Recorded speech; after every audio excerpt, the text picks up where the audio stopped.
I just wanted to say welcome to the 20th session of the Botany Bistro. I am so proud of how hard we've all worked to get here. It's really flown by. My name is Mary Dudley, and I work at the Civic Garden Center in Cincinnati, Ohio. It's been a wonderful journey so far. I'm excited to keep it up, but yeah, we're at session 20 today, so that's really exciting. I'm also very pumped for our talk today. So before we go into that, let me just give you a little bit of a rundown if it's your first time. The Botany Bistro is a program that we are bringing some of the foundational scientific knowledge of botany into your life so that you can use it to inform your planting decisions, so you can design your garden, diagnose problems, really bite-sized botany. I try to just give us a little introduction to these different botanical concepts, sometimes bringing guests to go a little bit deeper. There's always more to learn, so hopefully we're piquing your curiosity and encouraging you to go further with your explorations. Just for a recap, we started Ethnobotany Part 1 2 weeks ago, and we're going to continue that conversation today. But we've also covered paleobotany, plant breeding and genetics, pathology, physiology, systematics and taxonomy, plant anatomy, plant morphology, and then we've got some basic botanies that we started off the series with. So if you want to catch up, we have all of them on our YouTube channel, and they're also available on our website. So I highly recommend that you kind of check those out. Each week we have a different kind of focus for lunch. It is noon after all on Friday, so I hope you're all enjoying something tasty. My lunch today is a little banh mi salad.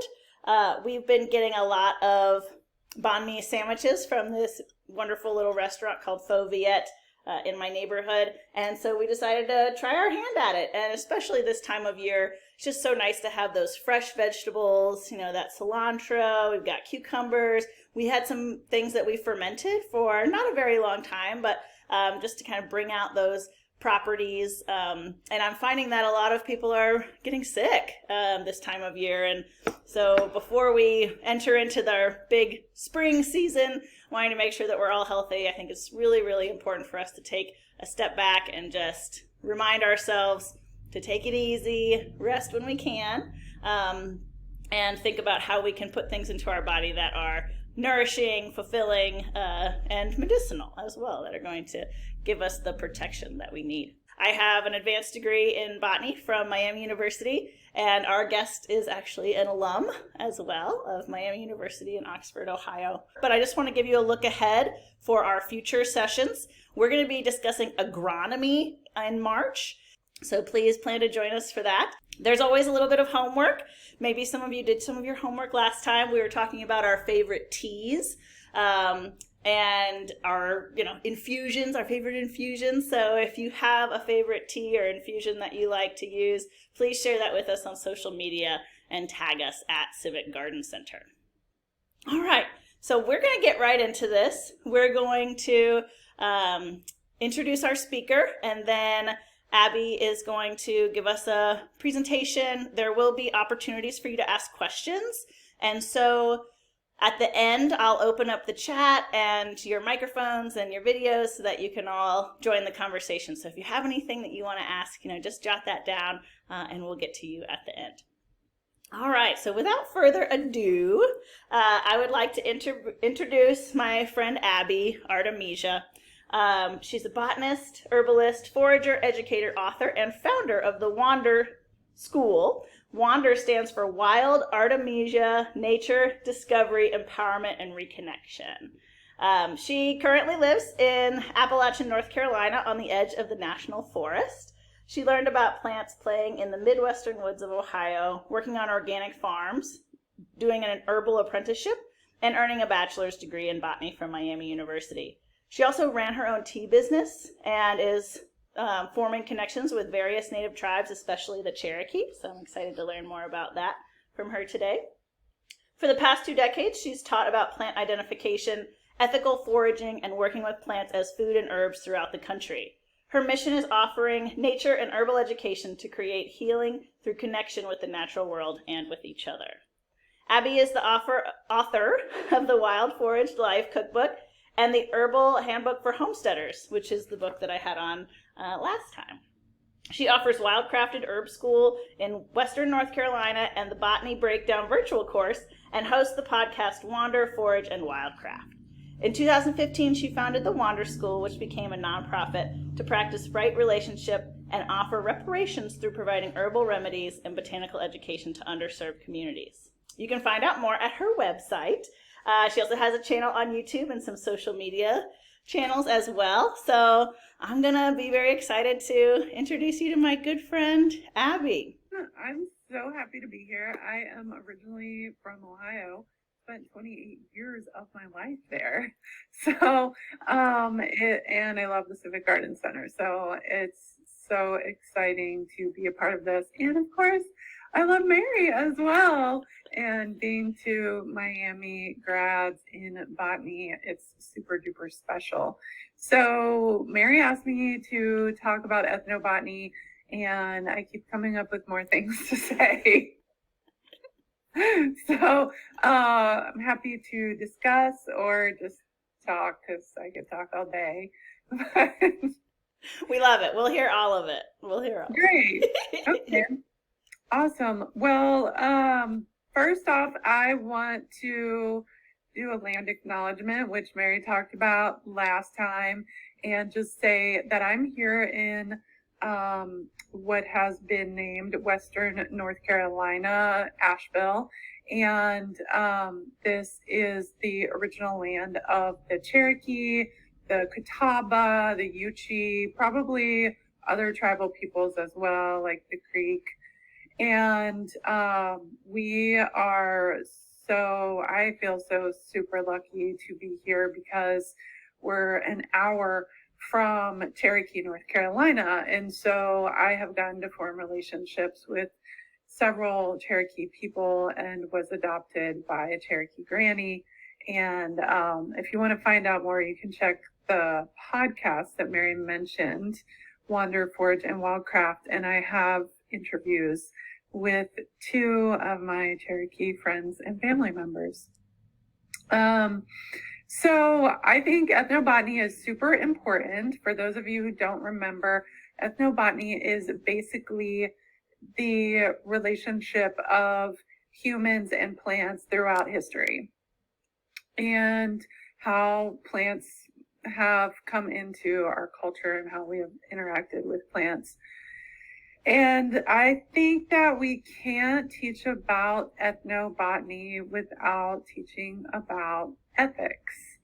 And so that's a big part of what I do, and it's what I do more and more the longer that I teach.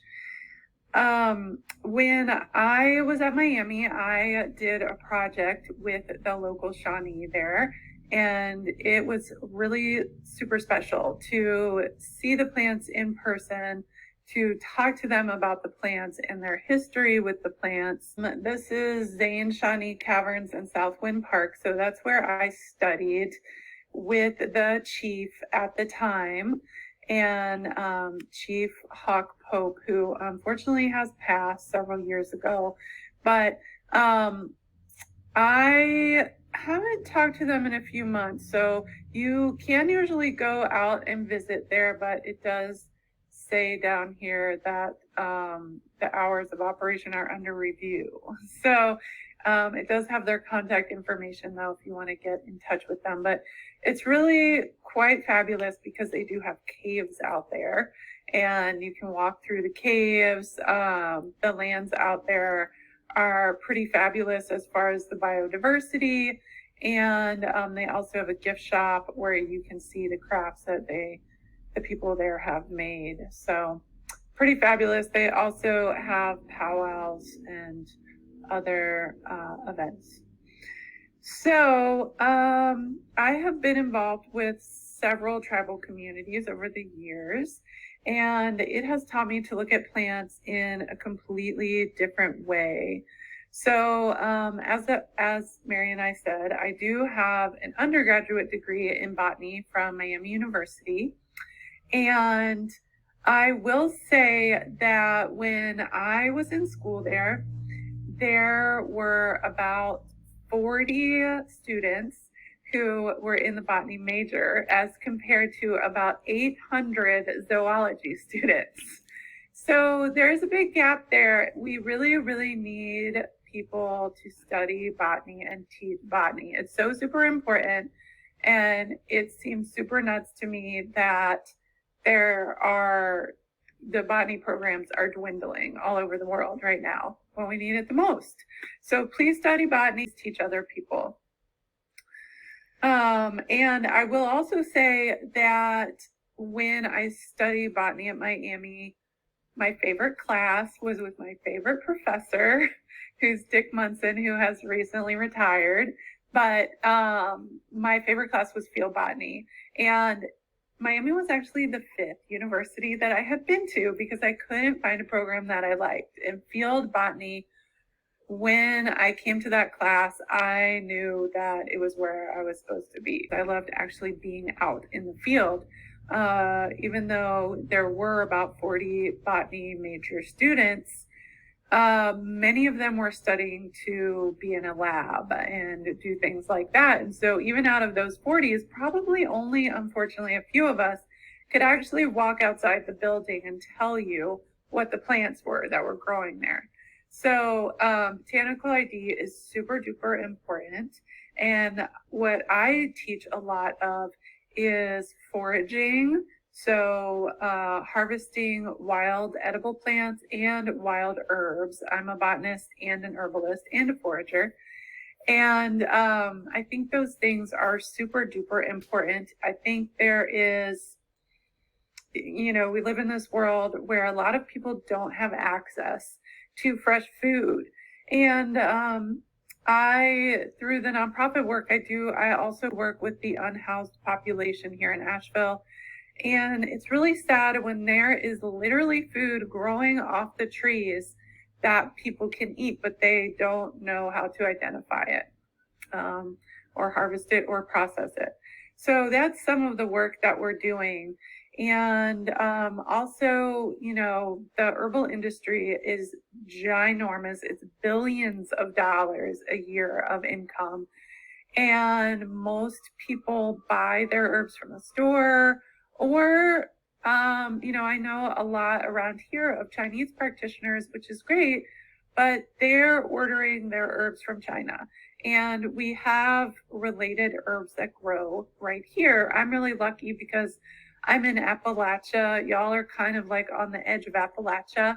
And this is a major center of biodiversity. So we're supposed to be one of the top 3 in the temperate world for biodiversity. So it is truly amazing. There are several thousand plant species here and several thousand mushroom species. So I, of course, do not know them all, but I know some that I think are the most edible and most medicinal. And when I was in school learning about them, unfortunately, there were almost no classes. There was like one class that was economic botany that taught a little bit about what to do with the plants. But other than that, there was nothing. So I'm a lot self-taught on that front. I would go out in the woods with Peterson guides.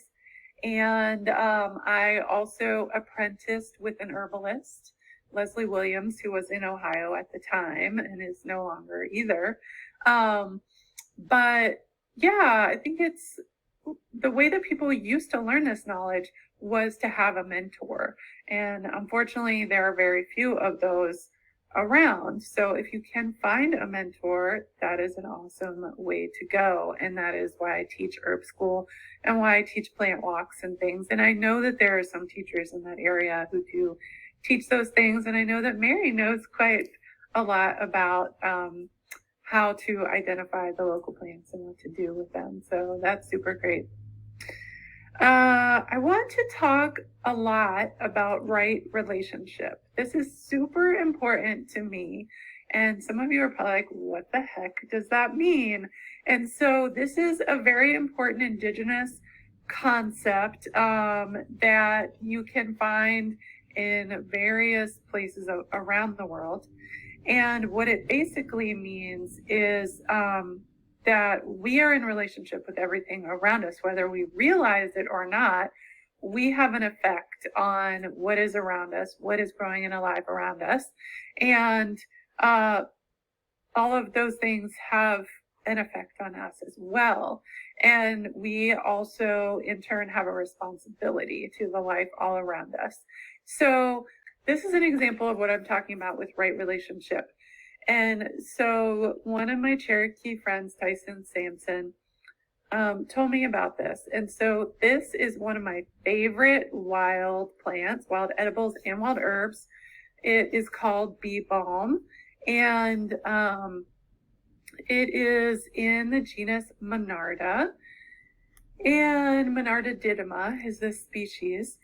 And the Cherokee name for this in the Cherokee language, which is called the Cherokee syllabary, which I'll show you in a minute, but it is Walela unitsagisti. And what that means is hummingbirds, they eat it.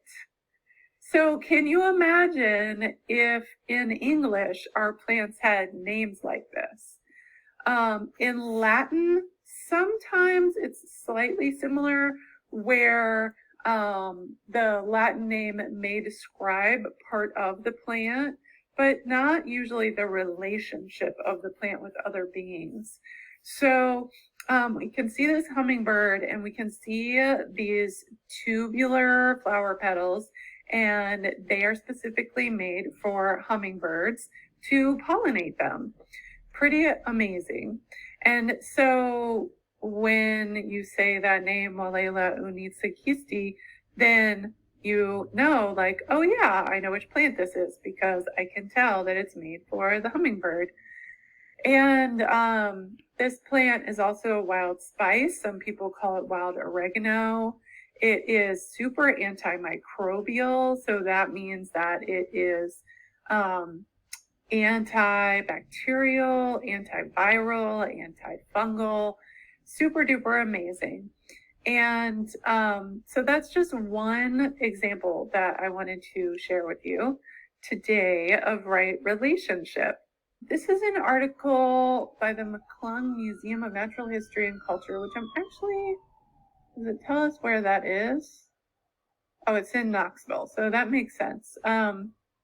Because Tennessee is right on the border of where Cherokee is. So they have a lot of interactions with the Cherokee people. And so this is a plant I wanted to talk to you about. It is called Sochan by the Cherokee, or Sochani. And the species is Rudbeckia laciniata. It has, you can see the Cherokee syllabary, the Cherokee language here under the picture. And that is what the language looks like. I also have right here, this is quite beautiful. This is the Cherokee syllabary, which is the name of their language. It was created by a Cherokee man by the name of Sequoia. And he did a lot of work to create this language. And it's called a syllabary because each one of these characters is a syllable instead of a single sound. It is a syllable. And as you can imagine, this is quite difficult to learn. I think there are 84 of these. So I'm trying to learn the syllabary, but it is a little bit difficult. But going back to our Sochan. So Sochan is in the aster family. If you know anything about asters, you can probably tell that. It's got this composite flower.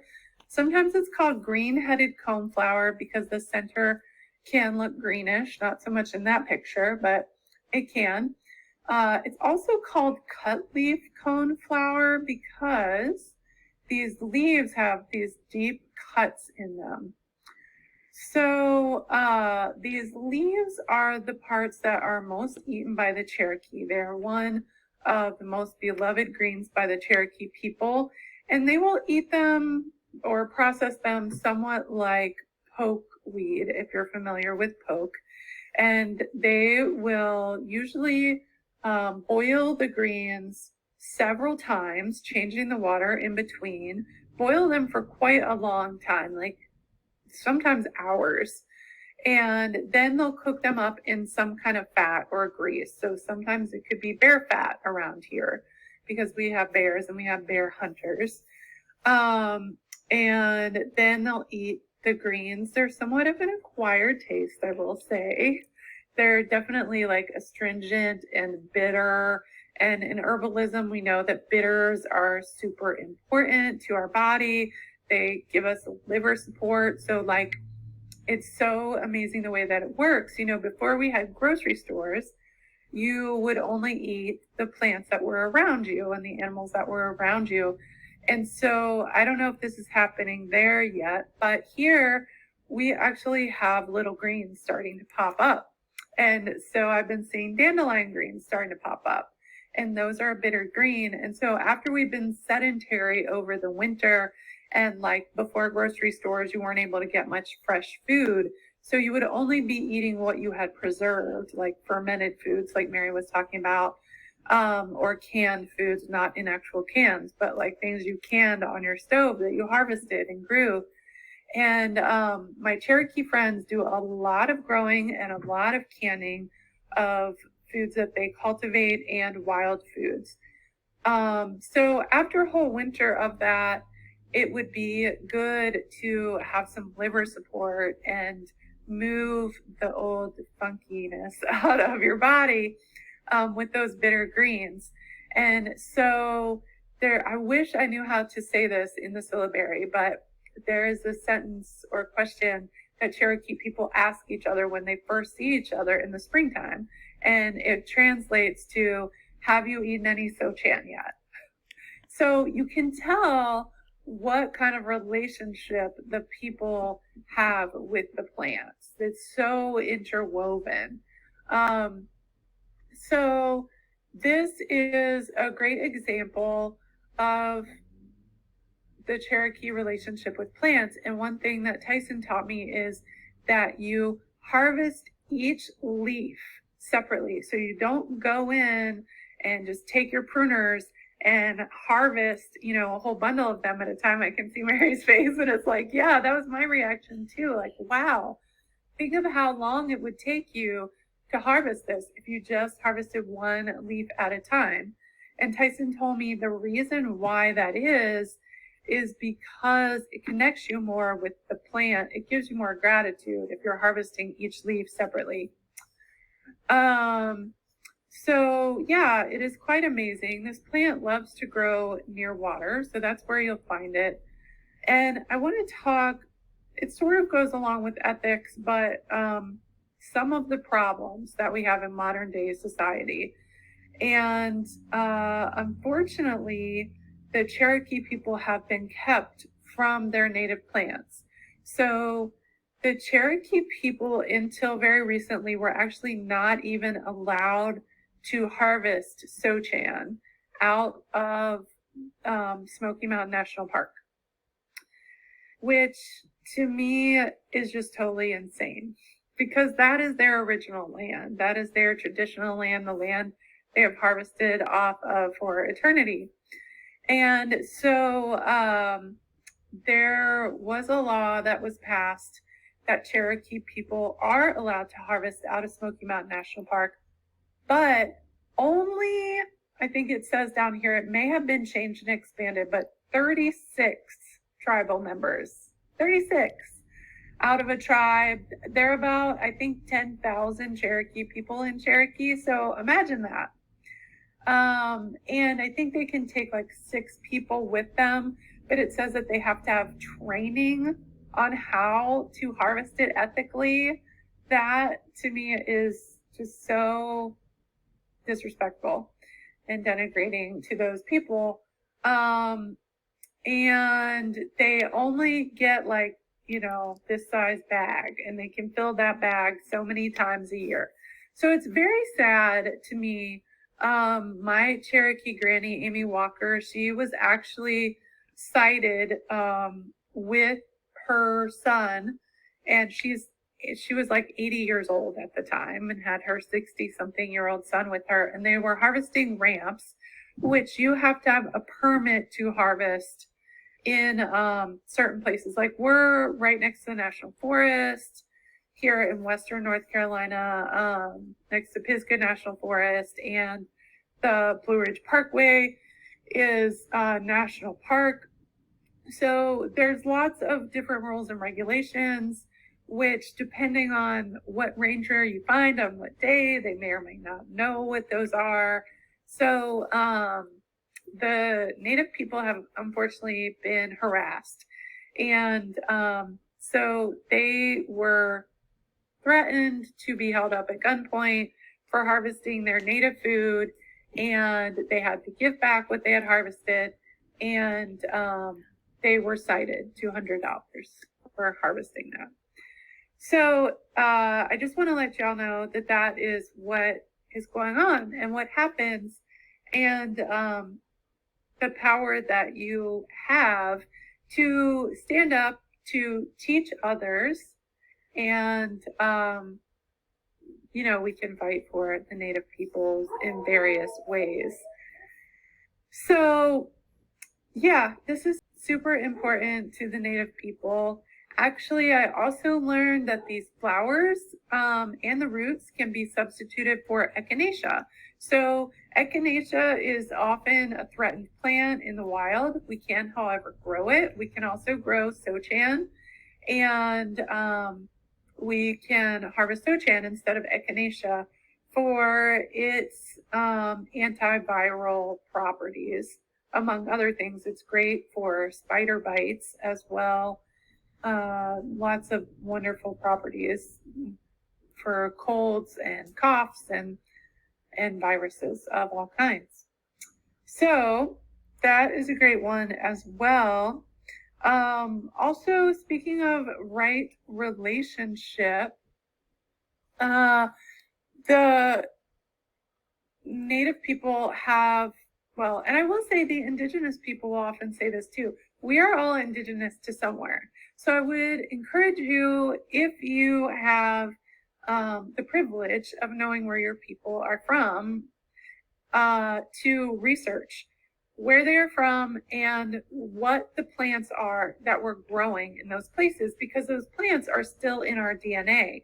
And I think, invasives get a really bad rap, invasive plants, and there are reasons for that. However, a lot of people, especially with European ancestry, those plants are in our DNA. So our bodies know those plants as food and as medicine. So you can be super helpful, harvest those invasives, get them out of the environment, and also give them to your body, which might be craving them. So if you ever taste something like maybe stinging nettles and you're like, ooh, that just tastes so good and it feels so good in my body, that might be because your DNA already knows that plant. So it's really cool. And I think, it's also important to mention, I say only some of us have the privilege of knowing our ancestry.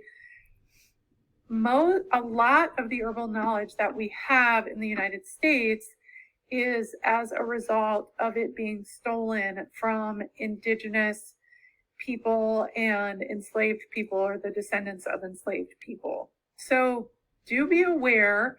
It's really important to especially acknowledge where the knowledge is coming from, if you know where it's coming from, but whoever taught you may not have known where it was coming from. So you can just give that statement that I just mentioned, that, it has been stolen. And so think about what we can do to make amends, I guess. And so when Mary was reading my bio and talking about reparations, that is what I tried to do with my nonprofit, the Wander School. And in 2020, we became a nonprofit because we all know what happened in 2020 and the pandemic. And so I started seeing on Facebook people like my friend Linda Black Elk, who is amazing. Please look her up. I do an interview with her on my podcast. And She is up with Lakota in North and South Dakota. And she and her husband started getting together these bins of food and herbs, a mix of traditional food and herbs and other foods and herbs that the native elders wanted, who didn't feel safe leaving their house because they didn't want to get sick. And so we sent herbs and herbal remedies up to her to go into those bins. And so we started practicing what I call herbal reparations, to give back for the knowledge that we have being stolen. We also work with the Cherokee people. We bring the remedies to them. We help them process. We bring volunteers and help them process what they have harvested in the wild that is given away to the tribe for free. So you can start thinking about how you can be a part of that work. You can donate money, you can donate time, you can donate plant material. There's lots of ways to get involved. I do especially want to mention the Land Back movement, and you can look that up. Linda Black Elk is a big part of that. In my podcast, you can find information on how to get in touch with her, or just look her up and send her a message on social media or various places. But she can help you if you have land that you would like to donate back to the Native people to give back for what was stolen. You can do that as well. But I do want to say, as far as right relationship goes, Native people often have a much different way of harvesting the plants than we do. It is much more conscious and mindful. And so some people will ask permission of the plants. Some people will sing songs to the plants. Sometimes it's specific plants, specific songs for specific plants. Sometimes it's just songs specific to harvesting. There are water songs. There are all kinds of songs. Some people will give gifts to the plants, which you can totally do yourself. They will often give tobacco, but some people will give like a little bit of spit or a piece of hair or a coin or something that you can just say thank you. So there's lots of ways to give back, and of course making sure that the way that we're harvesting is sustainable and ethical, that we look at, I love United Plant Savers, and so my school is a member of United Plant Savers, and you can go to their website and check out their at-risk list. So you can see the herbs that are at risk, that are threatened, and that they are watching to decide if they're going to put them on the threatened list or not. And so this is a thing where I live, because it is so biodiverse here. There are plants here that seem really prolific, like black cohosh, for example, that are only prolific here. And so if I just went by what I saw around me, I'd be like, oh, they're super prolific. It's safe to harvest as much as I want, which I would never just harvest a ton blindly. But I would think that if I didn't research more. So I don't think that there's any one rule. People always ask me, how do you know how much is okay to harvest? I don't think there's any one way to know how much is okay. Like there's like the rule of sevens, where you can pick like 7 plants or like 1 plant from 7 stands, or 7 plants out of each stand. But I think that you really just need to know that plant. I used to tell people 20% is okay, and then I said 10% is okay. But now I just say you have to get to know the plant. Go out, see it in the wild multiple times before you harvest it. Unless you know that it's a weed, right? What's the definition of a weed? It's a plant growing anywhere we don't want it, right? So a lot of our weeds are my most favorite plants. They're the plants I harvest for food and for remedies. So a lot of those are invasive. So it's super safe to harvest as much as I want. So those things are really important to know. But yeah, having a gratitude practice is also a great thing. If anybody is wanting to know more about reparations, you can feel free to contact. We're in registration mode for herb school this year. So if anybody wants to travel, it's just 2 days a month back to back on a Friday and Saturday, April through September. And we do have like a fair number of people who come who are doctors, like Western medicine doctors. And it's intimidating to me and I love it. Because I love seeing people expand their knowledge and incorporate the plants. So it's really, I will say like some of those oregano type plants can get spicy, right? So bee balm to me is spicier than oregano. The wild mints are spicier. And so you could potentially substitute some of those a little bit. Also, there is a wild one which like this totally, I love how we come up with these names, right? So it's called poor man's pepper. It's Lepidium is the genus. And it, you know, we come up with these names, like my friend Tyson told me that he didn't realize till he was out in the woods with some friends of his from Asheville, and they were in herb school in Asheville, and they were harvesting these wild plants that he had grown up harvesting with his grandmother, and he didn't realize until he was out with them. He's like, why are you harvesting these, you know? And they're like, well, we're learning about these in herb school. He just thought that they harvested those things because they were poor, because they could not afford food when he was growing up. And it wasn't until having that experience that he realized, like, wow, these plants have so much value and other people want to learn these plants. So poor man's pepper is a wild pepper substitute. And so some of my friends have renamed it resourceful person's pepper. Because instead of buying black pepper, you can just harvest this wild plant. So yeah, I think it's so fun to play around with spices from all over the world. And that's part of ethnobotany too, right? Is learning cultures and how they interact with plants all over the world. I think both from like a botanical standpoint, but also a culinary standpoint. And they might be super pretty, you know? Yeah, definitely. Yes, so Catherine's question, you mentioned many of these can be found through foraging. If I wanted to grow them in my small yard, is there a good way to go about that? Not sure about laws, rules, or even if it's okay. And yes, please visit. So I think this is an awesome question.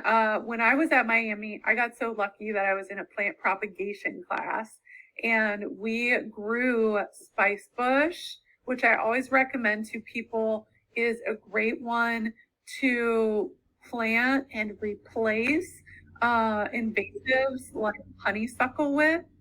Because if you take out an invasive, it's a good idea to replace it with something so you don't get other invasives just coming in its place. And so there are some pretty cool places around. I'm guessing the Civic Garden Center either sells some of these plants or has resources for them. So like some I love are spice bush, pawpaw, persimmon. Of course, if you're going to grow persimmon, you have to have a lot of room because it gets very tall. But actually the easiest thing I recommend to do, Catherine, is to stop mowing your yard. I know that is nutty, and some of us can't do that, and that's fine. But even if you can just do a small section, I have done stuff where I've put cardboard from old boxes on top of the grass to actually kill the grass, but you don't even have to do that. The weeds will take over if you let them. You may have to come in and cut everything like a couple times a year, or go in with pruners so you don't get tree seedlings coming in where you don't want them. And things like blackberry bushes, I don't want them growing through your whole yard, obviously. But you'll get the weeds that are edible and medicinal. So like Eric was talking about, he needed some garlic. I did this contest. I like challenged myself one winter not to buy any onions. And I only harvested wild onions, and they will grow in your yard if you let them, especially this time of year. They're one of the few things that will grow wild. You can harvest the whole plant. The tops are like chives. The bottoms are like little scallions. So yeah, that's all you have to do. Just let the weeds grow. They'll come. Nice. That's great. Thank you. Yeah, you're welcome. All right, Abby, how about that tea? What you think? I know, I feel a little embarrassed because today but that's fine because that's what's accessible to a lot of us, and that's totally fine. I have so many favorites, it's so hard to choose. So I'll think about what's going on this time of year. As Mary said, there's like a lot of viruses going around. So one of my favorite plants of all time is elderberry. You do want to be careful if you have an autoimmune issue. Some folks with autoimmune issues can't do elderberries or can't when they're having a flare. But I do love elderberries in tea and syrup. I make my own. And also what we call demulcents in herbalism, which are very mucilaginous plants. My favorite word in herbalism. It's exactly what it sounds like. So many of you have probably cooked okra before. So think about what happens when you cook okra. It gets slimy. So that's actually a much desired quality in an herb because that sliminess coats our mucous membranes, which we have in all of our organs, and especially our respiratory system and our stomach, our digestive system. So this time of year, things get dry and scratchy, our throats get scratchy, we get coughs. So those mucilaginous herbs can be really helpful. Slippery elm is usually the first go-to. It's in lozenges and things, but a lot of us don't have access to slippery elm. And so we can do other mucilaginous herbs. I've just seen in the past few days the first violet leaves coming up. Violet leaves are mucilaginous. And so you actually want to infuse those in room temperature or cold water to get those constituents out. So you don't even heat them. You don't have to. Cinnamon can be mucilaginous, actually. If you ever made a tea with cinnamon, it can get kind of goopy. And so that goopiness is what we want. And sassafras leaves do this as well. So you can harvest a sassafras leaf and use it for your gumbo, and then you can make tea out of it as well. Yum. Oh my gosh. Thank you all so much. This was great. Thank you so much, Abby. I really, really appreciate you. And this was great. Yes. keep